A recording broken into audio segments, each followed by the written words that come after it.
मसीह संदेश सुनने वाले सभी मसीहों को यीशु नमस्कार। मसीह संदेश में आज हम भजन संगीता 110 अध्याय 1 पद को देखेंगे कि परमेश्वर का वचन इस भोर हमसे क्या कहता है। भजन संगीता 110 अध्याय 1 पद, मेरे प्रभु से यहोवा की बानी यह है, तू मेरे दाहिने हाथ बैठ, जब तक कि मैं तेरे शत्रुओं को तेरे चरणों की चौकी ना कर दूं। मेरे प्रियो, आज के वचन में दाऊद कहता है, मेरे प्रभु से यहोवा कहता है, तू मेरे दाहिने हाथ बैठ। मेरे प्रियो, कौन नहीं चाहता कि उसका प्रभु उनके साथ बैठे, या कि प्रभु मुझे और आपको अपने दाहिनी ओर अपने साथ बैठाए। यह वचन दाऊद की प्रार्थना है और वह जानता था कि आज मैं प्रभु के साथ बैठूंगा तो प्रभु मुझे कल अपने साथ बैठाएगा। आज मैं प्रभु के पास बैठूंगा तो प्रभु मुझे सर्वोच्च स्थान में बैठाएगा। क्या आप जानते हैं, दाऊद अपने प्रभु के पास उसके सम्मुख हमेशा बैठता था। दूसरा सामुएल उसका 7 अध्याय 18 पद, तब दाऊद राजा भीतर जाकर यहोवा के सम्मुख बैठा और कहने लगा, हे प्रभु यहोवा, क्या कहूं और मेरा घराना क्या है कि तूने मुझे यहां तक पहुंचा दिया है। मेरे प्रियो, दाऊद यहोवा के सम्मुख बैठा और कहता है, तेरे सामने मैं और मेरा घराना क्या है, फिर भी तूने मुझे यहां तक पहुंचा दिया जहां तक मैं सोच भी नहीं सकता। मुझ बैल बकरी चराने वाले मनुष्य को राजा के सिंहासन पर बैठा दिया। मेरे प्रियो, जब हम अपने परमेश्वर पिता उद्धारकर्ता यीशु के सम्मुख बैठते हैं और प्रार्थना करते हैं तो वह हमें महिमा इज्जत बख्शता है, और जो पिता के सम्मुख बैठता है वह कहीं भी बैठ सकता है। मेरे प्रियो, पहला सामुएल 1 अध्याय बताती है कि एलकाना की पत्नी हन्ना रोज परमेश्वर के मंदिर में बैठती थी और प्रार्थना करती थी।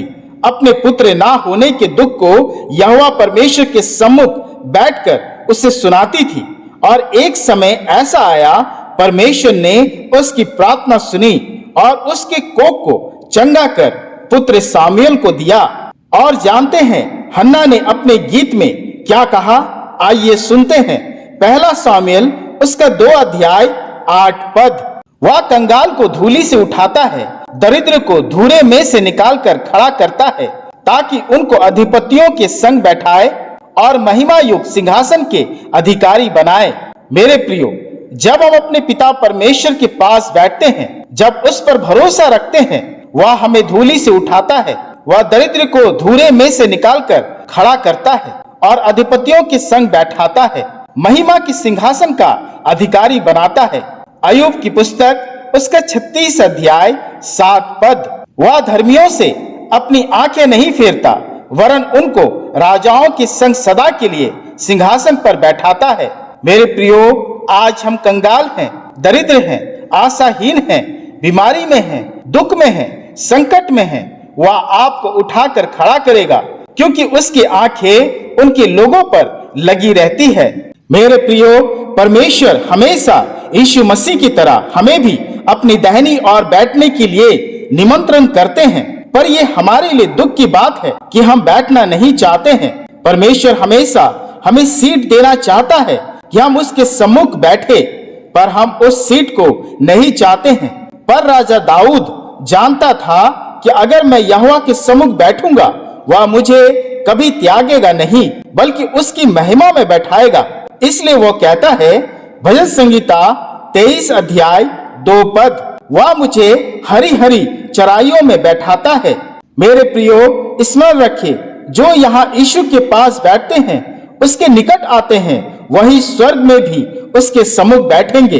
बाइबल बताती है, जब्दी के पुत्रों की माँ चाहती थी उसके पुत्र यीशु के राज्य में दाएं और बाएं बैठे, पर यीशु मसीह उस माँ से कहते हैं, मत्ती रचित सुसमाचार उसका 20 अध्याय 23 पद, यीशु ने उससे कहा, अपने दाहिने और बाएं किसी को बैठाना मेरा काम नहीं, पर जिनके लिए मेरे पिता की ओर से तैयार किया गया उन्हीं के लिए है। मेरे प्रियो, यीशु ने कहा, पिता की ओर से तैयार किए गए लोग ही बैठेंगे।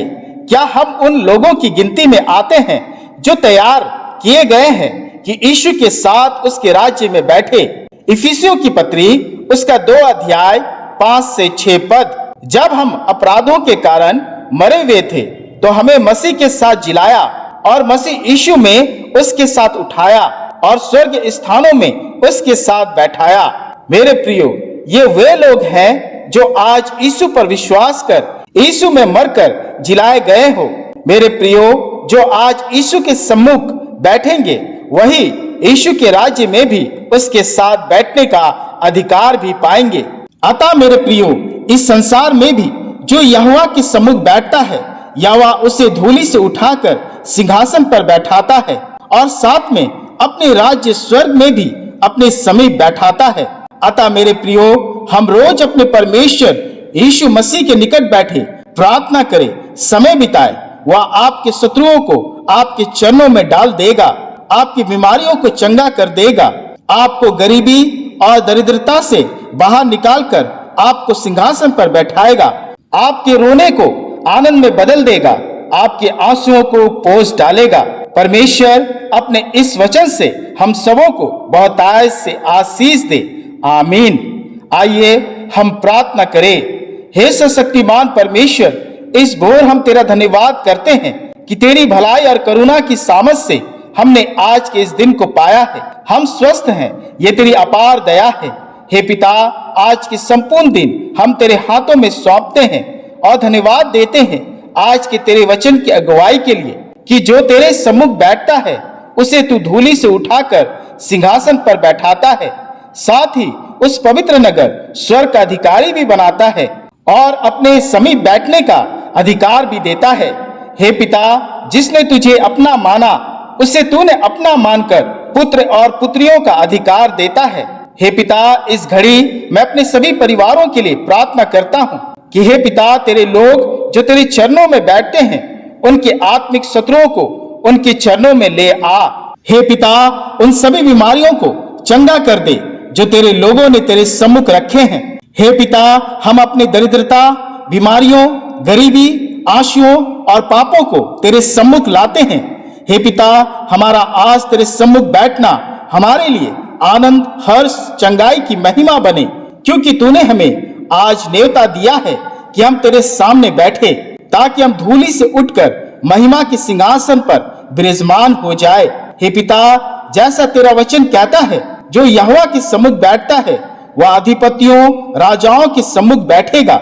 हे पिता, हमारा जीवन, हमारे बच्चों के जीवन को महिमा दे कि वे भी ऊंचे स्थानों पर बैठे और अपने उद्धारकर्ता यीशु मसीह के राज्य में उसके सम्मुख बैठने पाए।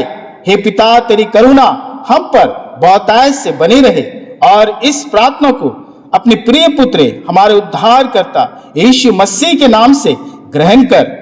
आमीन, आमीन।